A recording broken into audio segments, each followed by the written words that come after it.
Welcome back to C. Myers Live. I'm Oliver, part of the C. Myers team, and today I'm joined by Trevor Bush, our CFO. Hi, Oliver. It's great to be here. It's great to have you here. So, today we'll be talking about the journey from accountant to CFO and how you can make the shift. Trevor, I know you have a lot of responsibilities here at C. Myers, and you also come from an accounting background. Can you tell me a little bit more about your journey and what you do now? Sure. Yeah. Before coming to C. Myers, I was in the financial services industry, played roles as a controller and a CFO, and I became a CPA. But I'll say that the largest part of what I got out of my journey, I got over the last 10 years of being with C. Myers and working to help educate and help CFOs and controllers take the next steps on their journey. And so we do that a lot. It's been a great opportunity to see where folks are at and what they need to take those next steps and help them connect with the level of responsibility that comes with a CFO. Yeah, so you have a ton of experience working with financial leaders, and as someone who works with clients on a regular basis, you and the rest of the C. Myers team talk a lot about strategy and strategic thinking. Can you talk a little bit more about what that actually looks like in a CFO's position? Yeah, sure.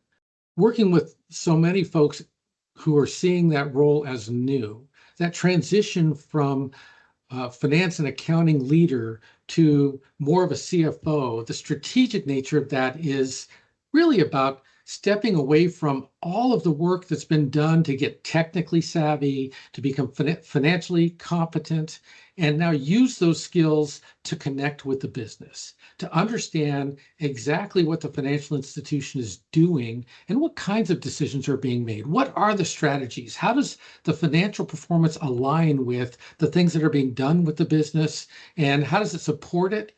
And why are decisions made to drive different kinds of things overall? So moving beyond finance and accounting and really connecting overall. For example, a story that might come up in one of these conversations is about profitability and understanding from a finance perspective that some loans are more profitable than others, to be able to contribute that kind of information to allow decision makers to consider the context of why they are or aren't doing more of those loans. Maybe there's no demand. Maybe there's a lot of demand and they just didn't recognize the connection with the financial information. So those are places where a CFO can start to really generate value beyond just delivering the financial information and playing the financial role. It's connecting with the business. Interesting. So it sounds like suddenly you're going from thinking about the details of accounting to all of a sudden thinking about the entire organization. Yeah, that's exactly right. This idea of you've got this knowledge that's so valuable. The key point there, though, is actually starting to become a bridge for that knowledge to the rest of the organization. And so being able to take information that you might consider very detailed in accounting and finance, but step back and introduce it and explain it in a way that uses simple language to help decision makers across the organization understand what they need to better drive their decisions. So for some, all of that finance and accounting is difficult to hear. They're not versed in it. And so the opportunity for a good CFO to communicate and bridge those gaps and develop more information that folks are making decisions from is huge. And it also works the other way. A CFO can be at a place where they're hearing now about what things are being considered for the organization, what decisions are and trade-offs might be out there, and then help drive those through the financials in ways that help decision makers see the potential outcomes and maybe influences different decisions that would have been that are perhaps more optimal. So this bridge idea is super important, and being able to connect it in ways that people understand. Yeah, so it sounds like not only are you representing the finance team to the decision makers of the organization, but you're also representing the decisions of the company leaders to the finance team. Is that right? Yeah, absolutely. That's a responsibility. It's a significant responsibility to participate in those decisions and to then own what's going on within the organization. That includes the mission, the vision, the core values. And so a CFO, really any senior leader, but that leadership component of it is embodying all of those directional statements, those directional ideas for the institution, and being able to share those throughout the organization, represent those as important facts of where folks are going, but also come back and connect the same thing back to the finance team. So finance and accounting can be made better by being able to connect to and understand the whys behind the things that are going on and how those connect with their jobs too. Yeah, there's a lot of components that are new to people stepping into that CFO position, and it sounds like it's a really big transition. Do you have any advice for people who are maybe in the accounting function on the finance team and are looking to make that jump?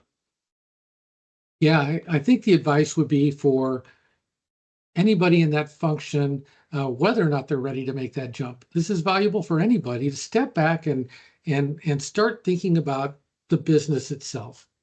And that may be a tough thing to do at your desk. You've got to elevate your eyes above your desktop and actually go around and start meeting folks, get opportunities to sit in meetings where they might be talking about the strategic things going on in the business, in a particular area, in the retail branches, in lending, all of those kinds of things where you can start to learn about what's going on in the business beyond what you're seeing in the financials and the metrics that you produce and work in every day, beyond the debits and credits. What are really the things that folks need to hear about, need to understand? And if you can understand how to talk to them in their language, they're going to understand better that you're actually interested.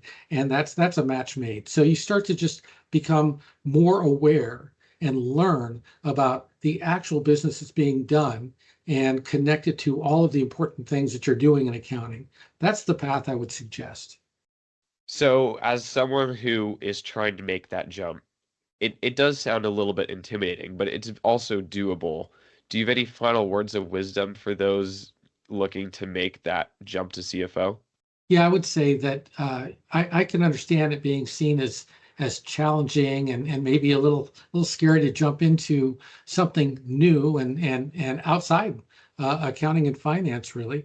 I'll say there's typically, from what we see from folks, there's a large appetite from senior management and HR and managers in general to really look after folks who demonstrate a desire to do more and a willingness to learn.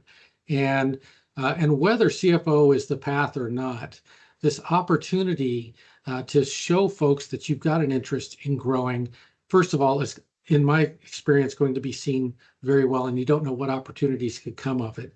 But then I'd suggest, make a plan, work with your supervisor, consider, a stint in, if could you go work for a couple of days in each of the areas of the financial institution? Could you do a job in internal audit for a while? What kinds of things might give you that access to what's going on in the business different than you might get from within the finance team itself? And so again, I think folks are always looking for good talent. My encouragement would be start the path, take some steps, and you might be surprised at what you find. Certainly encouraging to hear that senior leaders are always looking for people to step up and branch into those more strategic roles. So thank you, Trevor, for sharing your wisdom. You clearly have a lot of it, given the amount of clients and CFOs you work with. For those listening, I hope this conversation brought value to you and is helpful in your journey. If you're curious to learn more, you can find us at cmyers.com. And don't forget to check out any of our other insights and podcasts as well. And, of course, please reach out if you have any questions or would like to speak with one of our consultants. Thanks again, Trevor, for being here. This was great. Thanks so much, Oliver.